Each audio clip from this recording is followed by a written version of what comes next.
So if you can change the circumstance, you can change the situation or the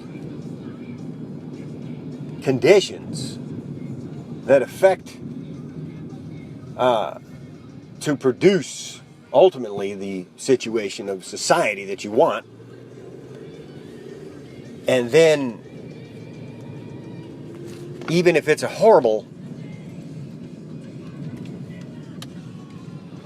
mistake in terms of what it does to human life, both in terms of quality and dignity, and how it benefits a few, and it does the exact opposite to many, those that aren't the few. And that's just the way it is. And you don't even have to be an expert in the field of whatever it is that you're studying to see it. Society is basically the economy. And in order to have the economy, you have to have people to buy things, but you have to have things for people to buy. It used to be to have things for people to buy, and now it's you need people to buy things.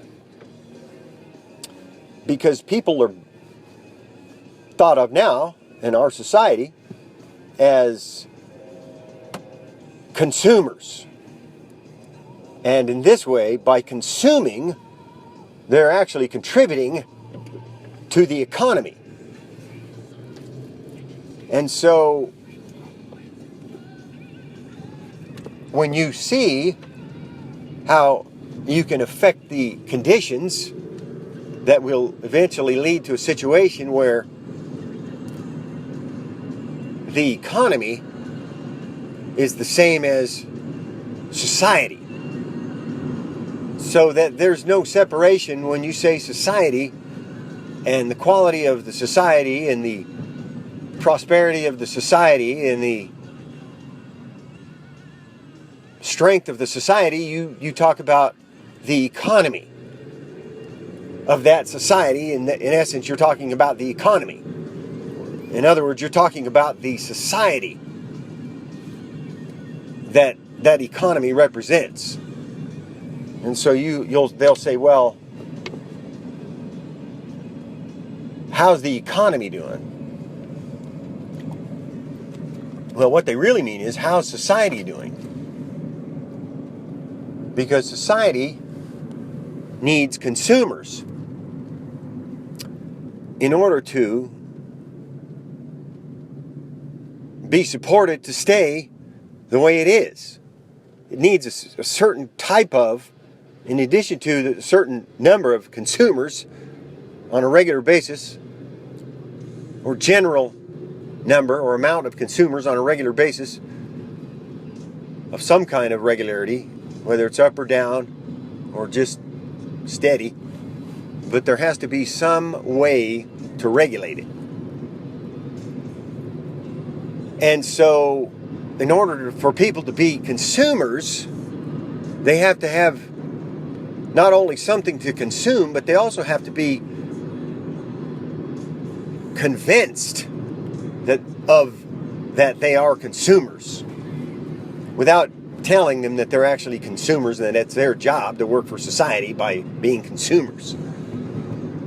So instead, society tells them, well, it's your job to be a Republican or an Angels fan or a John Cena fan or a fan of The Rock or a Christian or a Muslim or a Republican, or you're either for food stamps or you're not gay,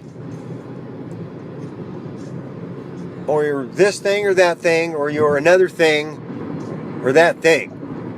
That thing if it's not this thing or that. Everything has got to be one thing or another. And that's just the way society is. the way society is labeled, the people that are considered productive members of society, is the way they label them is they call them consumers. And then the ones that aren't consumers, they call them unemployed. And so when you're unemployed, that's why you have food stamps, so that you can eat, so that you don't die, because one of the things you got to remember is that society needs to make sure that there's consumers, and in order to make sure there's consumers, you got to make sure that some of those consumers don't die. So you have to have food stamps so that people can get food, they can buy food, so that they don't die, and then of course that money then goes back into the economy. So not only are the unemployed now, society must support to some degree the unemployed. Those are people that are also known as not consumers. So that's why you have food stamps, to make sure that the unemployed, and then people that don't want to be employed or can't be employed, then they have another job to do in society, and that job is then to say, "Don't tase me, bro." So if you cannot have a job, or you will not work for society, or you cannot work for society, then your next job is to say, "Don't tase me, bro."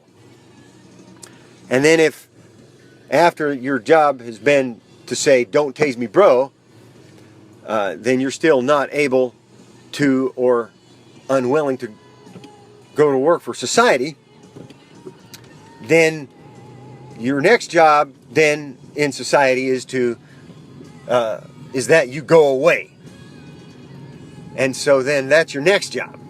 And then once you have that job where it's your job to go away, then you come back, and then after you come back, then you should be ready to work for society, because by then you'll have been educated. And then the process then of reintegration and reemployment begins, and then you're ready then to be reemployed. And so then through the process of having the job of saying, where your job is to say, "Don't tase me, bro," or if your job is to say, or if your job is to that you go away, then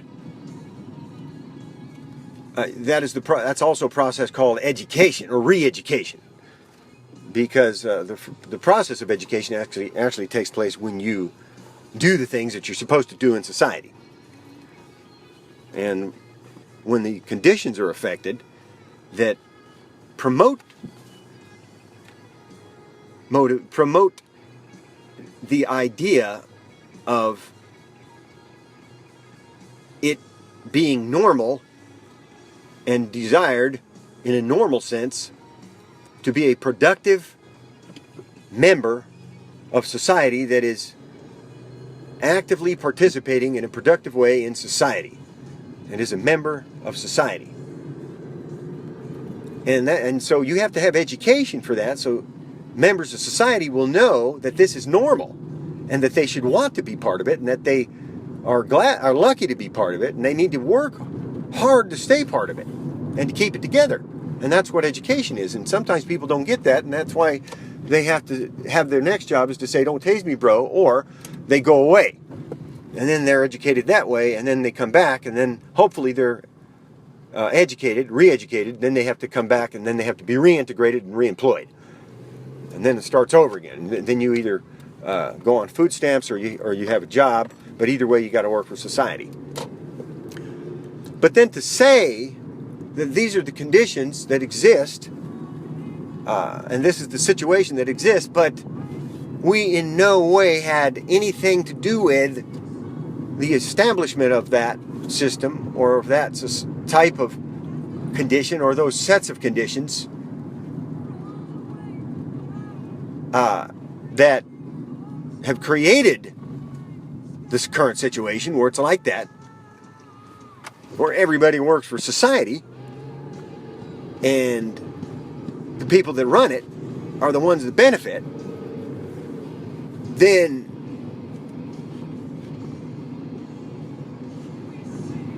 then you have to ask yourself, what is it that people really want? Do they really want a society where everybody works for 1 or 2% to support them? Or do they want a society where everybody works for everybody? Since everybody's working for 1 or 2% now, if they took that 1 or 2% that they already had, think of the way that they could remake society. Think of the society that we could have then. But then, of course, somebody's going to come along and say, well, we can't have that because the conditions, the situation is just out of our hand. We have no control over the economy.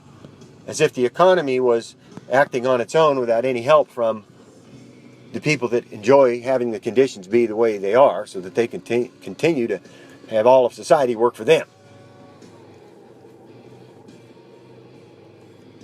But I don't know. I mean, is that the kind of society we want or not? It's just a question.